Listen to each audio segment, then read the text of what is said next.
प्रेक्षकांनो, मालिकेमध्ये आता एक खूप मोठा जबरदस्त खुलासा झालेला आहे आणि याच एका खुलास्याने मालिका एका वेगळ्या टर्निंग पॉईंटवरती आली.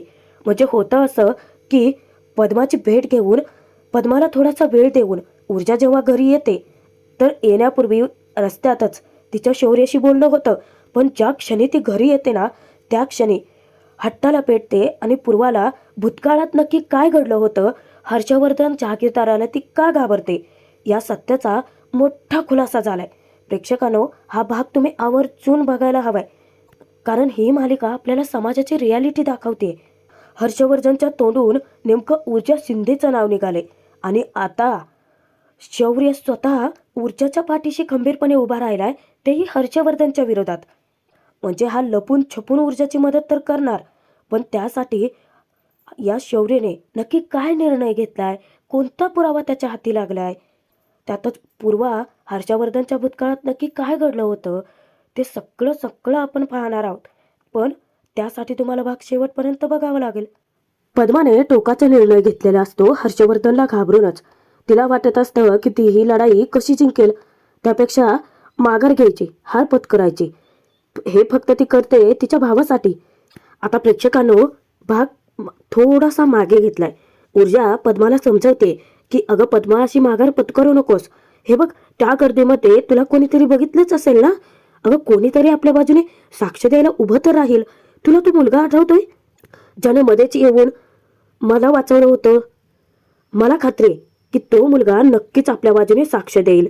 तोपर्यंत हा पठ्ठ्या, आपला शौर्य, तो ऊर्जाच्या घरापर्यंत येऊन पोहोचलाय. कारण ऊर्जाने स्वतःचं कार्ड दिलं होतं. त्या पत्त्यावरती हा पोहोचतो ऊर्जाचा माग काढत आणि त्याची भेट होते मंग्यासोबत. मंग्या विचारतो की भाई, काय कोणाकडे काम काढलंय तू इथे? काय भाई, का फिल्डिंग वगैरे लावतो काय तू इथे? तेव्हा शौर्य थोडासा घाबरतो. नाही नाही, मी हिला मी ऊर्जा शिंदेला भेटायला आलो होतो. मंगेश थोडं संशयानेच बघतो. तो विचारतो, काय काम काढलं तिच्याकडे? काय नक्की, काय झोलबिल काय आहे? तेव्हा शौर्य म्हणतो की नाही, मी मित्र आहे तिचा आणि वकील सुद्धा आहे. एका केस संदर्भात बोलायचं होतं, थोडं सिरियस आहे म्हणून आलोय. शौर्य काहीतरी थापा जोडतो. मंग्या विचारतो की भाई, कोर्ट हे सकाळी असतं, रात्री नाही. या मंग्या अचानक का भडकला आता ह्या शौर्यला सुद्धा कळत नसतं. भाई, ऊर्जा कुठे जाते, कुणाशी मैत्री करते, तिच्याबद्दल ना सगळं माहिती असतं आपल्याला. त्याच्या गाडीकडे पाहून तो विचारतो, श्रीमंत घरचा दिसतोयस, पण एक आतली गोष्ट सांगू का तुला? ऊर्जाला ना बड्या बापाच्या पोरासोबत दोस्ती नाही करत कधी, कारण ती श्रीमंत घरची पोरं आहेत ना, तीच तिच्या डोक्यात जातात. शौर्यचं आपलं मस्त आहे, मस्त हाताची घडी घालून तो त्याचं सगळं बोलणं शांतपणे ऐकून घेतो. हा मंग्या डायरेक्ट आरेडावीवरती उतरतो. चक्क शौर्य जहागीरदारला तो धमकावतो, ए, ऊर्जापासून 4 हात आणि 4 गल्ल्या लांब राहायचं, कळलं का तुला? शौर्य म्हणतो की ओ, अहो मी तिला यासाठी भेटायला आलोय की सकाळी काही गुंडांसोबत तिचा वाद झाला. काही गुंड त्या पोरीच्या पाठीमागे लागली होती, मी मध्ये पडून ऊर्जाला वाचवलं. मंग्या त्याला विचारतो की मग वाचवलं म्हणून काय लय शहाणा झालास का? हिरोगिरी केली म्हणून काय ऊर्जा आरतीचं ताट घेऊन ओवाळणार नाहीये तुला? फिल्मीगिरी बंद करायची आणि निघायचं इथून. आणि एक गोष्ट लक्षात ठेवायच्या, आमच्या चाळीतल्या पोरींना टापायचं नाही या, कारण आमच्या चाळीत घडलेल्या घटनांचा निकाल कोर्टात नाही, इथेच लावतो आम्ही. आता शौर्य आपले हात पाठीमागे बांधतो आणि शांतपणे विचारतो, तुम्ही आहात तरी कोण? तेव्हा मंग्या म्हणतो की मी मंग्या, ऊर्जाचा बेस्ट फ्रेंड. ऊर्जा कुठे जाते, कधी परत येते, काय खाते, कुणाशी भेटते, हे सगळं डिटेल्स आपल्याला माहिती असतात. आता शौर्य निघालाच होता, पुन्हा मंग्या त्याला टोकतो, ए, 1 मिनिट थांब. आमच्या इथून जाताना ना जरा सांभाळूनच जा. काय आहे, असं गाड्या बघितल्या ना की कुत्रे मागे लागतात. छावा बनून आलाय, गाडीच्या काचा उघड्या ठेवल्या ना कुत्रे चावा घेतील. तेव्हा शौर्य फक्त गोड स्माईल देतो आणि मान डोलावतो. आता मंग्या तर तेथून जातो. शौर्यला कोणत्याही परिस्थितीत ऊर्जाची भेट घ्यायचीच असते आणि ती होणार आहे प्रेक्षकांनो. दोघेही आमने सामने येणारच आहेत. पण इकडे बघा, पद्माचं पर इतकं खच्चीकरण झालंय ना, खचून गेले बिचारी ती. खूपच रडकुंडीला येते. ऊर्जाला हजारो वेळा विनवण्या करते, ताई खरंच खरंच मी आता हिंमत नाही दाखवू शकत. मी हिंमत दाखवली की नाही, तुझ्यासोबत पोलीस स्टेशनपर्यंत आले की नाही, मी तक्रार नाही करू शकत. चल बंटी, आपण निघूया इथून. पुन्हा ऊर्जा तिला थांबवते. पद्मा पद्मा प्लीज, अगं ऐक माझं, प्लीज असं नको करूस. हे बघ, तू गावी जातेस खरं, पण तुला काय वाटतं की ती लोक तुला शोधत गावी येणार नाहीत? अगं ते तिथेही पोहोचतील, जसं चाळीत पोहोचलं होतं ना, अगदी तसंच. अगं एक गोष्ट लक्षात घे पद्मा, तू प्रॉब्लेम झालीस त्यांच्यासाठी. आणि तुला काय वाटतं तो विक्रांत आणि ती अर्पिता इतक्या सहजासहजी तुला सोडून देतील, माफ करतील? पद्मा खरं तर इतक्या वाईट मनस्थितीतून जाते ना प्रेक्षकांनो, तिचं हे असं माघार घेणं साहजिक आहे. पण ऊर्जाने प्रयत्न सोडले नाही आहेत. उलट ती आपल्या परीने पूर्ण प्रयत्न करते तिला समजवण्यासाठी. पद्मा प्लीज प्लीज ऐक माझं, चल तू माझ्यासोबत. अगं ते सकाळी आपल्याला भेटलेले इन्स्पेक्टर हुरबुटे, अगं ते आपली मदत करायला तयार आहेत. त्यांनी मला सांगितलंय सुद्धा की तुम्ही पीडितला घेऊन या, केस दाखल करा, मी ही केस कोर्टात रजिस्टर करतो. प्लीज माझ्यावरती विश्वास ठेव, इन्स्पेक्टर आपली मदत करतील. असं नको करू पद्मा प्लीज. पद्मा जाम रडकून दिला येते. ताई तुला कळत का नाहीये, मी नाही थांबू शकत. ऊर्जा तिची मनस्थिती समजून घेते. ठीक आहे पद्मा, ठीक आहे, तुला जायचंय ना, तू जा. पण प्लीज, आता रात्र खरंच खूप जास्त झाले, उद्या सकाळी हवं तर तू जा. पण आजचा दिवस प्लीज माझ्यावरती विश्वास ठेव, मी नक्की तुझ्यासाठी प्रयत्न करेन. आता पद्माला इतकं समजावल्यानंतर कुठे पद्मा ऐकते. पद्माने ऐकलं म्हणून ऊर्जाच्या जीवाचा घोर तरी कमी होतं. आता कुठे ती उसासा टाकते. पण इकडे पूर्वा, ज्या क्षणी ती घरी येते त्या क्षणी तिच्या तळपायाच्या मस्तकात जाते. ती यशवंतच्या फोटोकडे पाहत म्हणते की ॲडव्होकेट यशवंत शिंदे. आज त्या हर्षवर्धन जहागीरदाराने मला काय प्रश्न विचारला ठाऊक आहे? तू तुझ्या मुलीला माझ्याकडे पाठव, मी तिचं करिअर घडवतो. त्याची अशी म्हणायची हिंमत तरी कशी झाली? आजपर्यंत मला फक्त लोक प्रश्न विचारत होती, आज तर आपली मुलगी सुद्धा प्रश्न विचारते. तिला सांगून टाकू की तुमचं आणि त्या हर्षवर्धन जहागीरदाराचं भांडण हे फक्त व्यावसायिक नव्हतं. आता बघा प्रेक्षकांनो, खरं तर भूतकाळातला खूप मोठा खुलासा झालाय. म्हणजे पूर्वा स्वतःच्या तोंडूनच ते करते. यशवंतच्या फोटोकडे पाहत ती विचारते की काय सांगू मी आता मुलीला? सांगून टाकू की त्या हर्षवर्धन जहागीरदाराचं माझ्यावर प्रेम होतं आणि माझं फक्त तुमच्यावर. मला तो हर्षवर्धन मिळू शकला नाही म्हणून त्याने तुमच्यावरती सूड उगवला. कसं सांगू मी आपल्या मुलीला? नक्की काय चुकलं माझं? तो नीच कपटी माणूस तो हर्षवर्धन मला आवडला नाही, हा दोष होता माझा? की तुमच्यातला प्रामाणिकपणा, साधेपणा, सच्चेपणा आवडला, हा दोष होता माझा? का तुम्ही आम्हाला सोडून निघून गेलात? का असं केलं यशवंत? अहो त्याने तुमच्यावरती असा मोठा घाव घातला, तो पराभव तुम्हाला सहन नाही झाला. म्हणून मला सोडून, मला आपल्या या 2 पिल्लांना समाजाच्या नजरेत लचके तोडायला सोडून असे कसे काय निघून गेला तुम्ही यशवंत? या कोणत्याच प्रश्नाचं उत्तर माझ्याकडे नाही आहे. मला हेही माहिती आहे की तुमच्याकडेही या प्रश्नाची उत्तरं नाही आहेत. पण आज त्याच माणसाच्या विरोधात माझी मुलगी त्याच्या विरोधात उभं राहायला लागले. का? कारण ती खरी आहे. पण पैशाच्या जोरावरती सिस्टीम विकत नाही ना घेऊ शकत ती. माझ्या तुमच्या वाट्याला जे आलं ते मी आपल्या मुलीच्या वाट्याला येऊ देणार नाही. माझी मुलगी ऊर्जा ही केस लढणार नाही, असं ती मनातच निर्धार पक्का करते. पण ती ऊर्जा आहे, सत्यासाठी न्यायासाठी लढणारी मुलगी. नक्कीच हर्षवर्धनचा नीचपणा आणि त्याच्या साध्या भोळ्या चेहऱ्यामागे लपलेला एक राक्षसी वृत्तीचा चेहरा ते नक्की जगासमोर आलेलंच. आता इथे ऊर्जा आणि आपल्या शौर्याची भेट होणार आहे. ऊर्जा पद्माच्या घरून घरी यायला निघालेलीच असते, पण रस्त्याच्या मध्येच नेमकं तिची टक्कर होते ती शौर्याच्या गाडीला. धडकून ते खाली पडते. आता शौर्याने ओळखलेलं असतं की ती तर ऊर्जा आहे. ऊर्जाच्या तळपायाच्या मस्तकात जाते. अरे काय रे, तुला दिसत नाहीये का? तू गाडीचा हेडलाईट बंद कर बरं आधी. आणि रागातच ती मोठासा दगड असा हातात उचलून घेते. शौर्य घाबरून पटकन गाडीच्या खालती उतरतो, धावत तिच्याकडे येतो. Sorry sorry sorry sorry sorry. तेव्हा ऊर्जा विचारते की शौर्य तू? ते पटकन दगड फेकून देते. शौर्य बरं झालं तू आला सारे, मला तुलाच भेटायचं होतं.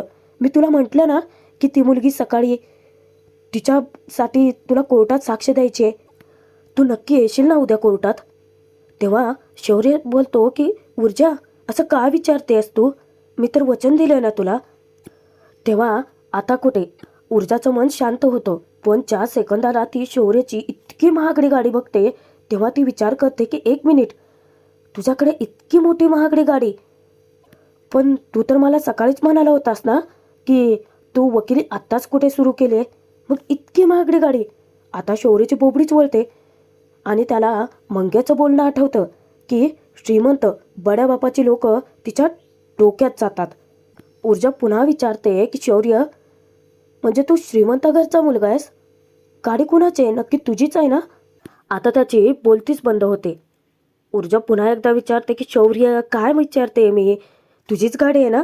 आता हा शौर्य असली जबरदस्त ॲक्टिंग करतो ना, बरोबर तो ऊर्जाला सुद्धा उल्लू बनवतो. छे, ही गाडी इतकी महागडी गाडी माझी अजिबात नाही. अगं, मी ज्या फर्ममध्ये काम करतो ना त्यांची गाडी आहे ती. ते काय आहे, त्यांनी सर्व्हिसिंगला दिली होती ना, मग ती त्यांना मी परत करायला चालू आहे. आता ऊर्जा पुन्हा संशयाने विचारते, मग गळ्यात ही इतकी महागडी सोन्याची चेन, इतके फॉर्मल कपडे, शूज वगैरे, हे सगळं? आता तिचे प्रश्न काही थांबतच नाही. बिचारा हा भंडावून जातो. तो सांगतो की नाही अगं, हे सगळं पण मला त्यांनीच दिलंय. म्हणजे ते मला काय म्हणतात माहिती का, वकिलांनी नेहमी असं प्रेझेंटेबल असलं पाहिजे. तेव्हा ऊर्जा निश्चिंत तर होते. ते विचार करते, बरं झालं आज शौर्य तू हे सगळं सांगितलं. नाही म्हणजे तुझ्यासारखा मुलगा श्रीमंत असूच शकत नाही. हा किती आश्चर्याने बघतोय बघा तिच्याकडे. ऊर्जा म्हणते की काय आहे ना शौर्य, अरे श्रीमंत माणसं एकमेकांची मनं कुठे समजून घेतात ना, उलट गरीबच माणसं एकमेकांना मदत करतात. ऊर्जा इतकी उत्साही आहे, ती लगेच शौर्याला म्हणते की शौर्य, आपण जेव्हा दोघेही खूप मोठे वकील होऊ ना, तेव्हा एकाच शोरूममधून आपण एकाच मॉडेलची गाडी दोघेही विकत घेऊ, चालेल? तेव्हा अचानकच शौर्य बोलतो, 2 कशाला, एकच घेऊ. कारण ऊर्जासोबतच्या लग्नाचे स्वप्न हा रंगवतोय. ऊर्जा आश्चर्यानं विचारते की 2? काय बोलतोयस? तेव्हा शौर्य म्हणतो की सॉरी सॉरी 2 हा घेऊया ना. ऊर्जा पुन्हा विचारते की पण तू इथे कसा काय आलायस माझ्या चाळीत? आता हा भस्कन बोलतो की तुला भेटायला.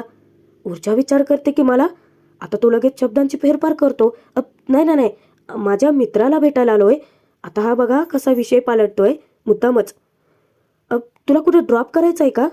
तेव्हा ऊर्जा म्हणते की तू माझ्या चाळीत आलायस, तू मला कसला सोडतोयस? अरे बाबा, त्यापेक्षा तूच मॅप लावून जा, कारण आमच्या या चाळीत इतक्या गल्ल्या आहेत ना की तुला चकवा लागेल, कळणार सुद्धा नाही.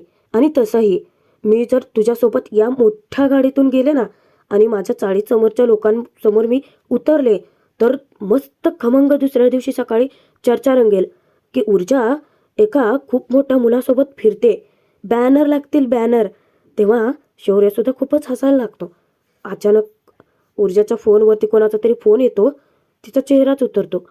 तर आता तो फोन असतो मंग्याचा. मंग्याशी बोलत शौर्याचा ती निरोप घेते. तेव्हा शौर्य पाठमोऱ्या ऊर्जाकडे पाहत विचार करतो की बाप रे, हे वेगळंच काहीतरी रसायन आहे. ही ऊर्जा शौर्य जागीरदार चक्क तुला तिच्या चाळीपर्यंत घेऊन आले. चकवा तर लागलाय, आता बॅनर सुद्धा लागला पाहिजे. आणि मनमोकळेपणाने तो एकटाच हसत असतो. थोड्या वेळातच ऊर्जा घरी तर पोहोचते. खिडकीतून ऊर्जाला येताना पूर्वाने पाहिलेलंच असतं. ती ऊर्जाला विचारते की ऊर्जा, खूपच उशीर झाला ना?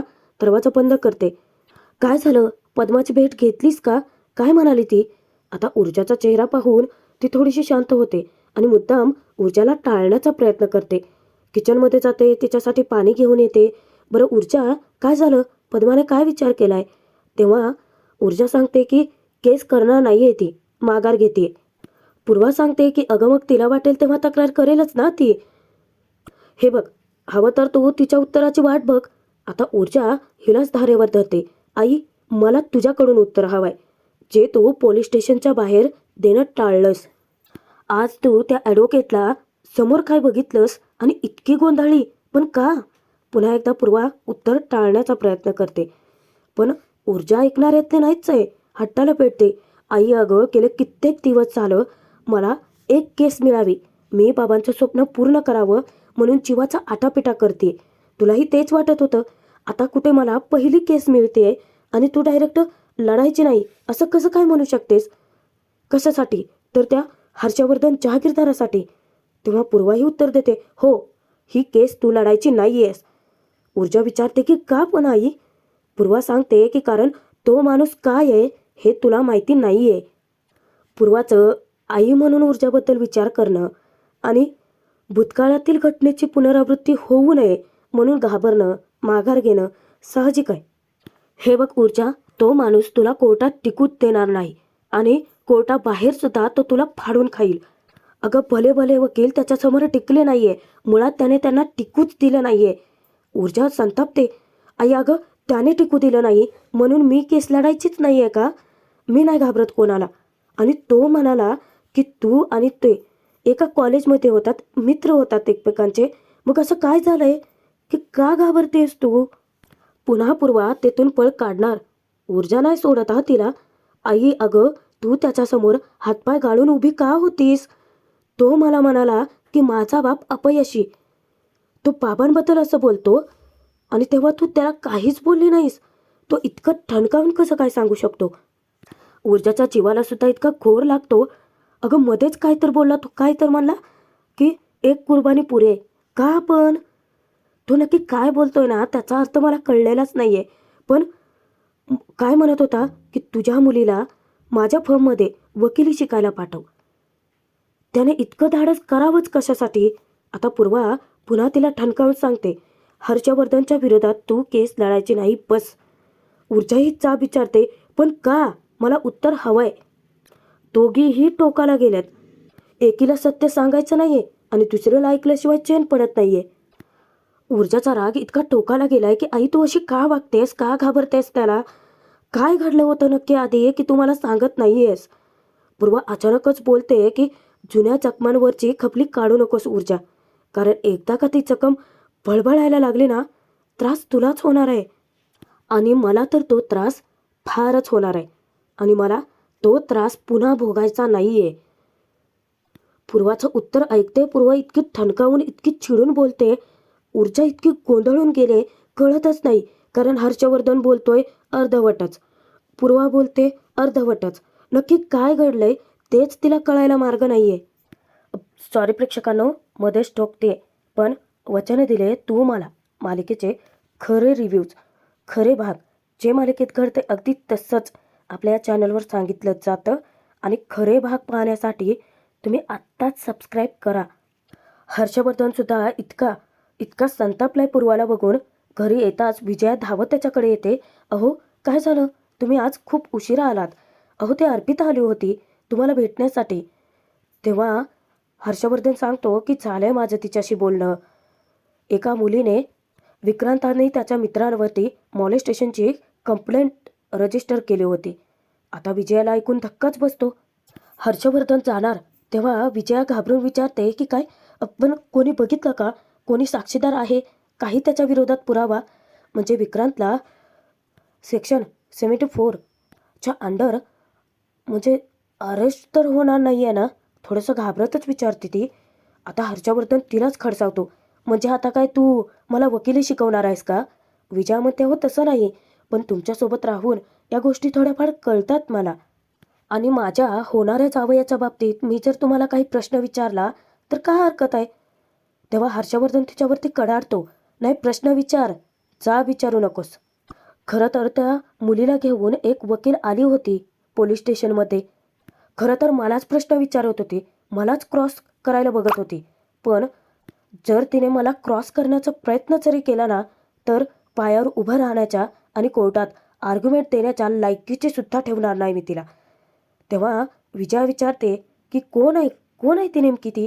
ऊर्जा शिंदे.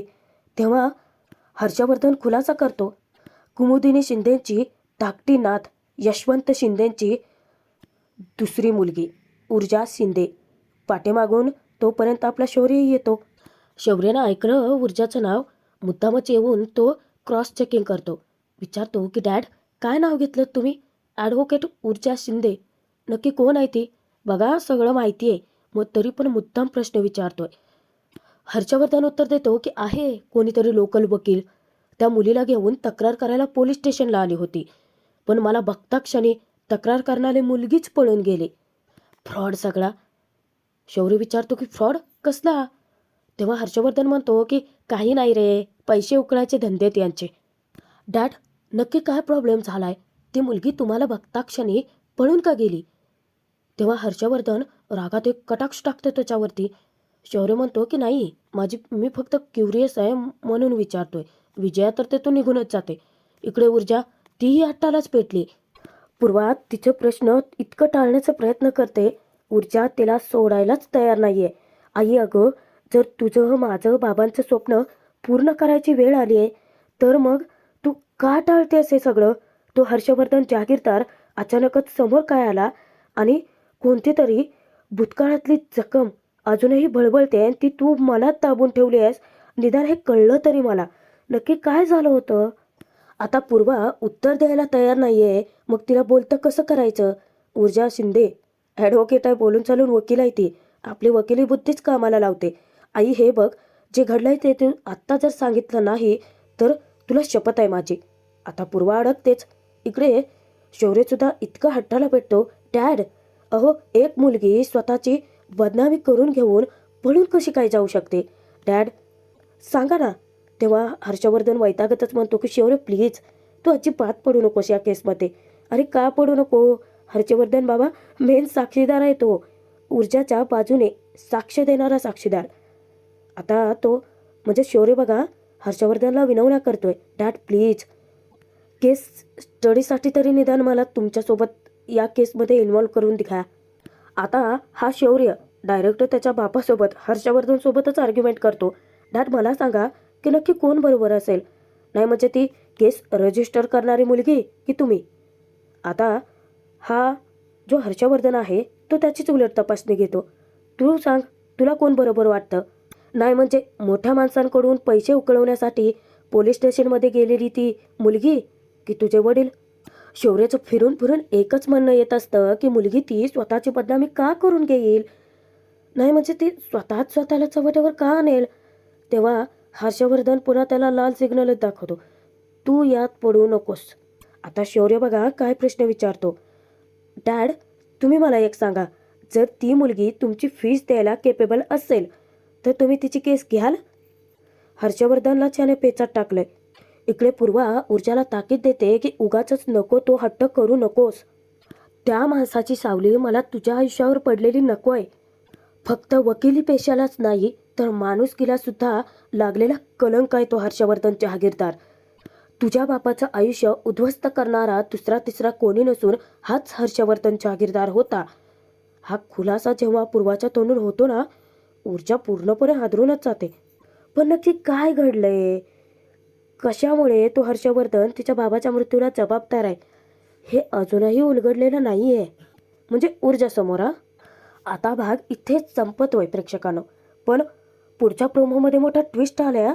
कारण पूर्वाने उलगडलंय सत्य. ती ऊर्जाला सांगून टाकते, याच हर्षवर्धन जहागीरदाराने तुझ्या बाबाला आत्महत्या करण्यास भाग पाडलं. शौर्यला कोणत्याही परिस्थितीत ऊर्जाची मदत करायची. मग ही जी केस आहे तो घेऊन आजीपाशी जातो. तेव्हा त्याला कळतं म्हणजे 24 तासाच्या आत जर मेडिकल झालं नाही तर ती केस पूर्णपणे वीक पडेल. तेव्हा तो ठरवतो की ऊर्जाची भेट मला घ्यावीच लागेल. ऊर्जाला सत्य समजले आणि ऊर्जा कडाडली. हर्षवर्धनच्या विरोधात ती आता रणसिंग फुंकणार. मनाशी निर्धार पक्का करते की आता तर ही केस मी लढणारच. आणि मग मग स्वतःचं नाव अभिमानाने अख्ख्या जगाला सांगेन, ऊर्जा पूर्वा यशवंत शिंदे. म्हणजे हा अटीतटीचा सामना आहे. ऊर्जा हर्षवर्धन सारख्या कपटी आणि कारस्थानी माणसाला टक्कर द्यायला निघाले. त्यात हर्षवर्धनचाच मुलगा शौर्य स्वतः ऊर्जाची साथ देणार आहे. आता हे चक्रव्यूह इतकं मोठं आहे ना प्रेक्षकांनो. त्यात ऊर्जा कशी पद्माच्या बाजूने न्याय देण्यासाठी लढते आणि त्यात शौर्याची तिला कशी साथ मिळते पाहणं मनोरंजकच ठरेल.